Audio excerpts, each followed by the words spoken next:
हरे कृष्णा। राधे राधे।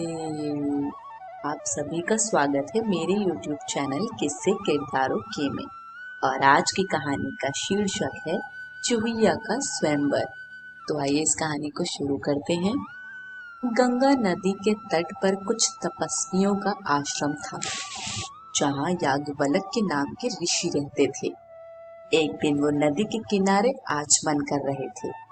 उसी वक्त आकाश में एक बाज अपने पंजे में एक चूहिया को दबाए जा रहा था, जो उसकी पकड़ से छूटकर ऋषि की पानी से भरी हथेली में आ गिरी। ऋषि ने उसे एक पीपल के पत्ते पर रखा और दोबारा नदी में स्नान किया।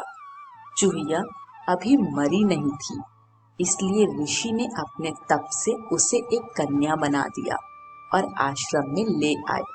अपनी पत्नी से कहा, इसे अपनी बेटी ही समझकर पालना।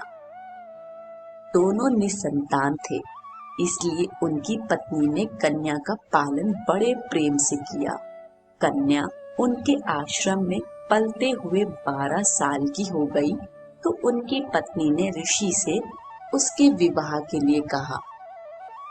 ऋषि ने कहा, मैं अभी सूर्य को बुलाता हूँ, यदि यह हाँ कहे तो उसके साथ इसका विवाह कर देंगे।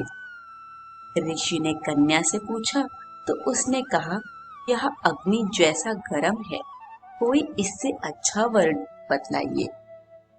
तब सूर्य ने कहा, बादल मुझसे अच्छे हैं, जो मुझे ढक लेते हैं। बादलों को बुलाकर ऋषि ने कन्या से पूछा तो उसने कहा, यह बहुत काले हैं, कोई और वर ढूंढिए। फिर बादलों ने कहा, वायु हमसे भी वेगवती है, जो हमें उड़ाकर ले जाती है। तब ऋषि ने वायु को बुलाया और कन्या की राय मांगी तो उसने कहा, पिताजी, यह तो बड़ी चंचल है, किसी और वर को बतलाइए। इस पर वायु बोली, पर्वत मुझसे अच्छा है, जो तेज हवाओं में भी स्थिर रहता है। अब ऋषि ने पर्वत को बुलाया और कन्या से पूछा।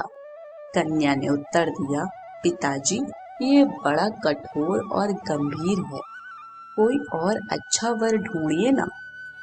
इस पर पर्वत ने कहा, चूहा मुझसे अच्छा है, जो मुझ में छेद कर अपना बिल बना लेता है। ऋषि ने तब चूहे को बुलाया और बेटी से कहा, पुत्री, यह मूषक राज क्या तुम्हें स्वीकार है?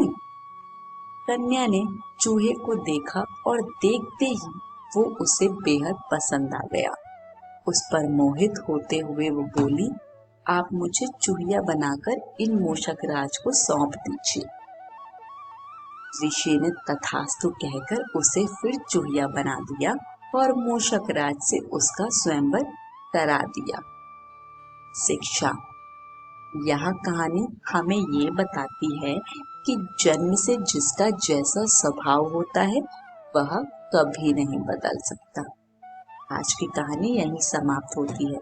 कहानी पसंद आई हो तो कमेंट बॉक्स में हमें अपना फीडबैक जरूर दीजिएगा। वीडियो को लाइक शेयर करें और चैनल को सब्सक्राइब करें। सभी को हरे कृष्ण, राधे राधे।